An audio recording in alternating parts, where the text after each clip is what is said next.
Orang Jepang ini dalam masalah. Dia meraih kepang gadis itu. Tarik pedangnya. Bersiap untuk mengakhiri hidupnya. Kemudian sebuah kipas tiba-tiba memblokir pedangnya. Gadis imut di depannya tidak sederhana. Dia menawarkan untuk menggunakan dirinya sebagai gantinya.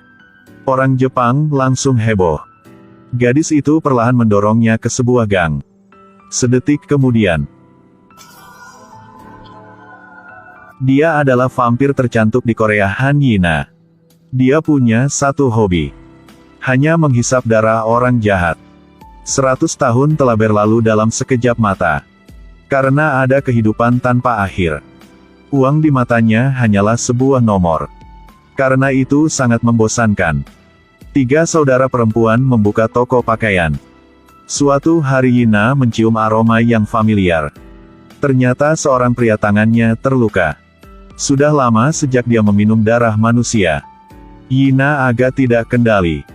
Pada saat ini, telepon pria itu menarik perhatian Yina. Pria tampan ini benar-benar playboy. Ini adalah nomor telepon pacar ke-98. Dia menjawab beberapa pertanyaan secara sporadis. Sebagai penjual asuransi. Tapi selanjutnya, pacar ke-97 mengirim pesan. Yina menghela nafas. Meskipun agak promiscuous, kejahatannya tidak layak untuk mati. Saat ini, Misuk sedang minum darah di sore hari. Yina sangat bosan. Dia belum berbicara dengan manusia dalam 100 tahun. Moodnya makin frustasi. Dan sisi ini, adik perempuan Yina telah sepenuhnya terintegrasi ke dalam masyarakat manusia. Tidak hanya membuka perusahaan media. Terkadang dia melakukan iklan. Hidup berjalan dengan sangat lancar. Dia melihat saudara perempuannya menelepon 13 panggilan tak terjawab. Memikir bahwa dia ingin minum darah. Bergegas membeli darah bebek. Tapi sesampainya di rumah, Yina berbicara dengan cara yang tidak biasa. Bahwa dia ingin bekerja di perusahaan Ji-yeon. Ji-yeon menertawakannya. Kamu bahkan tidak tahu cara menyalakan komputer. Pergi ke perusahaan untuk membuat lelucon.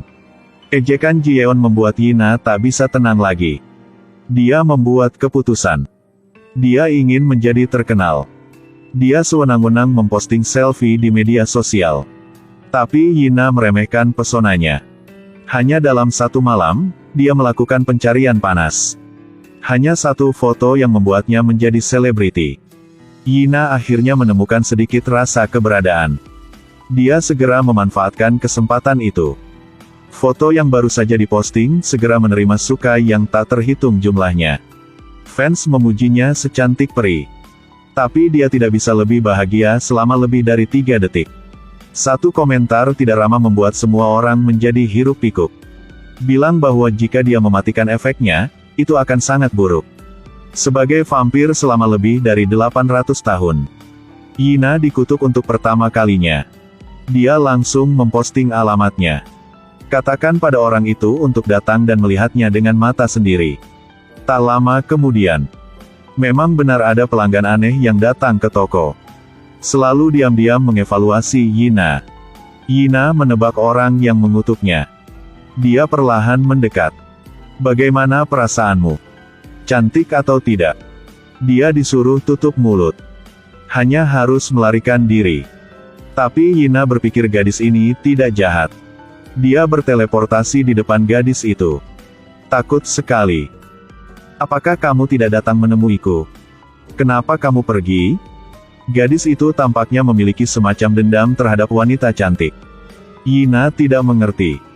Kenapa kamu sangat membenciku? Ternyata gadis itu baru saja menerima cambukan yang besar.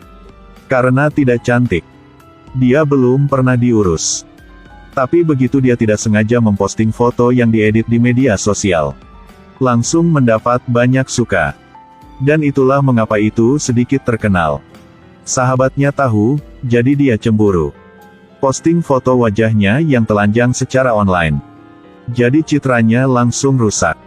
Sangat sulit untuk diterima sehingga berubah menjadi spons. Ketika dia putus asa, dia melihat foto Yina. Jadi mulailah menyerangnya. Yina sayang gadis cantik ini. Tidak hanya tidak menyalahkan dia, Itu juga membantunya untuk sedikit menjaga dirinya sendiri. Dorong dia untuk berani menghadapi kenyataan. Pertanyaan yang diajukan oleh penggemar tidak sama. Apakah Anda tahu cara membunuh orang? Yina bertanya dengan hati-hati untuk mengetahui. Ternyata Nyonya Kipas adalah penyihir. Telah memberinya waktu yang sulit akhir-akhir ini. Tidak peduli berapa banyak pekerjaan yang dia lakukan, itu tidak akan berakhir. Penggemarnya marah dan ingin memberi sedikit pelajaran kepada pemiliknya. Yina segera membuat rencana. Hasilnya. Di mana tombolnya? Yina entah. Penyihir dalam kata-kata penggemar. Itu adik perempuan Ji Yeon. Ji Yeon pulang untuk mendengarkan cerita Yina tentang fannya. Masih naif untuk mengatakannya. Penyihir. Di mana ada penyihir? Bagaimana manusia? Aku telah hidup lebih dari 1000 tahun. Tidak ada yang pernah mengatakan itu padaku. Tidak hanya itu. Ji Yeon juga mengatakan cara Yina melakukan sesuatu terlalu kekanak-kanakan. Harus melakukan ini. Katakan padanya untuk tidak berpegangan pada pemilik selamanya. Meludah ke dalam kopi. Dan sisi ini. Sung Min juga menganggap ketiga saudara perempuan itu agak aneh. Mereka belum pernah makan nasi. Pada siang hari, mereka mengusir dia keluar. Dia mengantri selama 3 jam untuk membeli makanan terkenal. Ketiga saudara perempuan itu bahkan tidak melirik.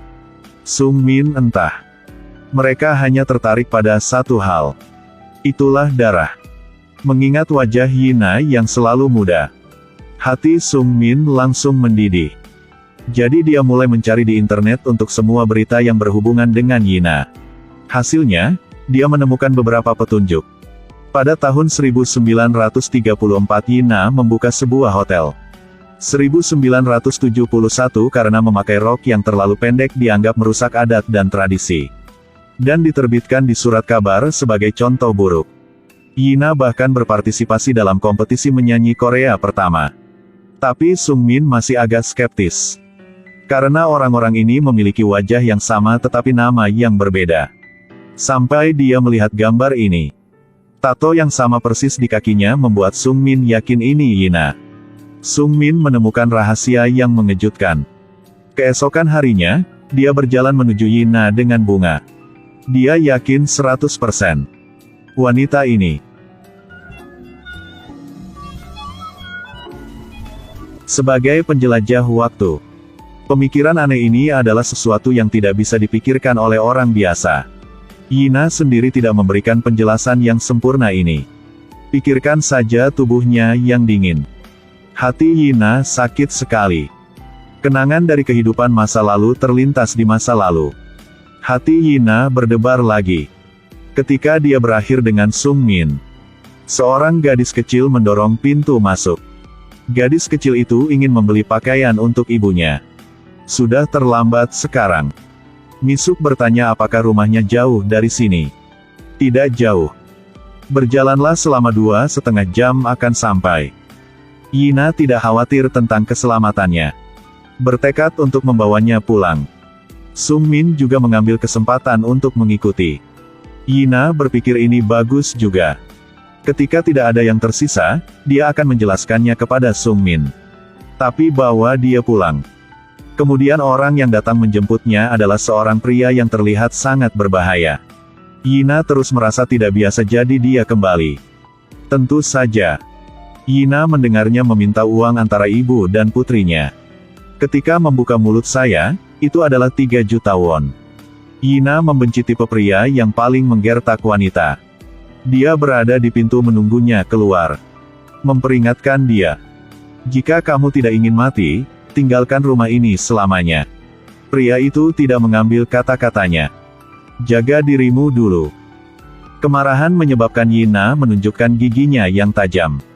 Dia berencana untuk mengakhiri hidup pria ini. Kemudian Sung Min tiba-tiba muncul. Ternyata dia tidak pernah pergi. Dalam perjalanan kembali Yina ingin membuka mulutnya. Tapi tidak bisa berkata apa-apa. Sung Min tidak bisa menahan keraguannya. Lagi pula, siapa dia? Yina tidak mau menjelaskan terlalu banyak. Mungkin itu akhir yang terbaik. Apakah aku harus menjelaskannya kepada kamu? Sejak itu, Sung Min tidak pernah muncul lagi. Kehidupan Yina tampaknya telah kehilangan maknanya. Jelas menunggu 100 tahun hingga pria ini bereinkarnasi. Kenapa tidak kau lepaskan saja? Sampai suatu hari, Misuk adalah yang terdingin dari 3 bersaudara.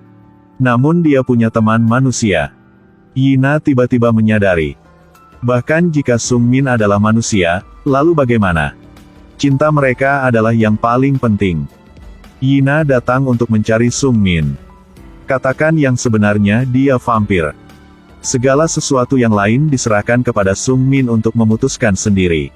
Sung Min tidak peduli dengan hal-hal ini. Dia memegang tangan Yina.